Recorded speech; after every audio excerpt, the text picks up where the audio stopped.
I really don't feel well, but I really like this episode, and Katie Lutz directed it, and I want to give her some love, so push through.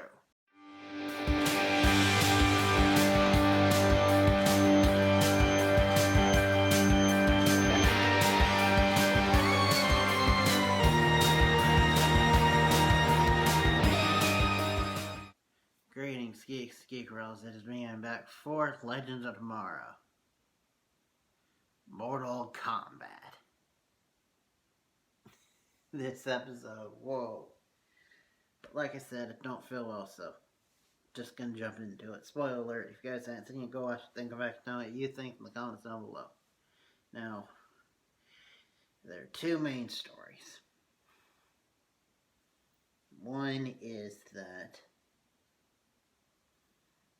the B-plot has to do with Jean. What did I say, Jean? This isn't Supergirl.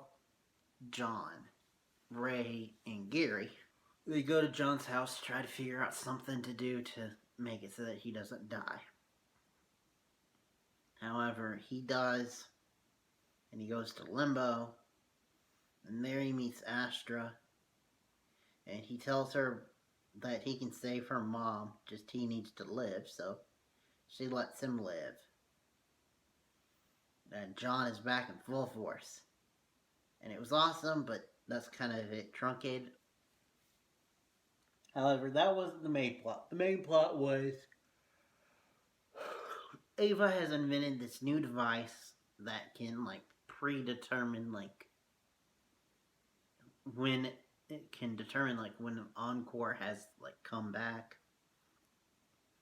before they start wreaking havoc to the timeline.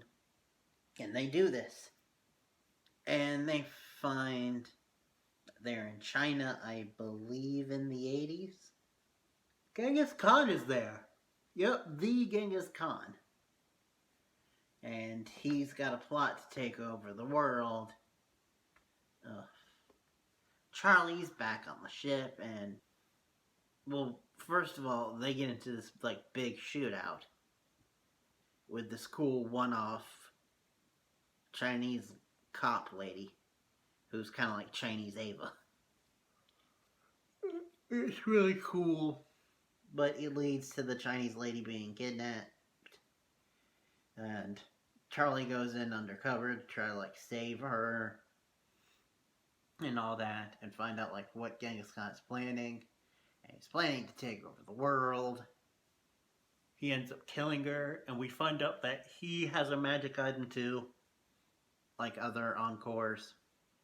Just his magic item is his sword, and what it does is if you stab someone with it, they will just automatically disintegrate. Which, by the way, speaking of Encores, we had a cute moment where Charlie is walking the ship and runs into Marie Antoinette, who's still locked up on the ship. Which is really cool, Courtney Ford, seeing the funny side of her. Thanks to some missteps by Nate, Genghis Khan gets his hand on Scooter Scoots Magoot. Ends up replicating it, so he's got an army of, triad on scooters. And their whole entire point is to kidnap the Prince Charles, help him take over the world, and get this thing that Prince Charles has that can help save it, help make that possible. And Bayrod goes in, seemingly alone, to try to stop the kidnapping. But then Charles is like, but my friends call me Charlie. And then steps into the form that we know her as. And it's our Charlie. There's even an awesome moment where the gunmen are all shooting at Charlie, and Bayrod steps up, and he's like, with his wind powers, and it's just he creates this wind wall that stops the bullets. Oh, dude. Okay, that's a moment where I like him. That's like a moment where I'm like, okay, I'm gonna be sad when you finally leave. Because you know he will. I just hope he leaves willingly and not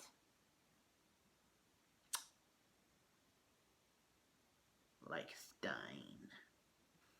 Charlie then kills Genghis Khan, and the day is saved.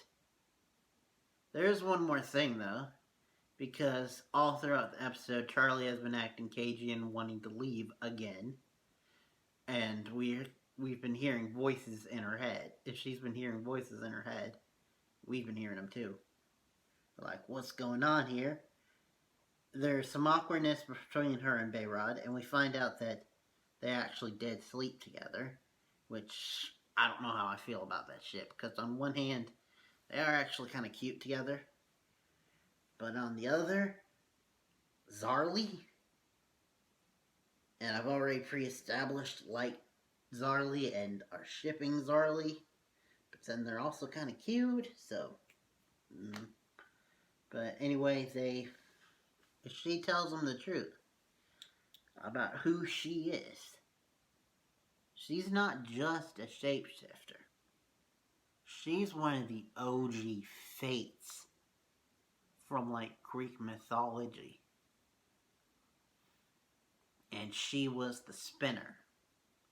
The one that would spin the loom of fate. But she broke it because she realized that no one person should have all that power. She spread it over the multiverse, the pieces, and went on the run because without the loom, her sisters don't have any power. However, with all the pieces of the loom now being in the same plane, thanks to Crisis,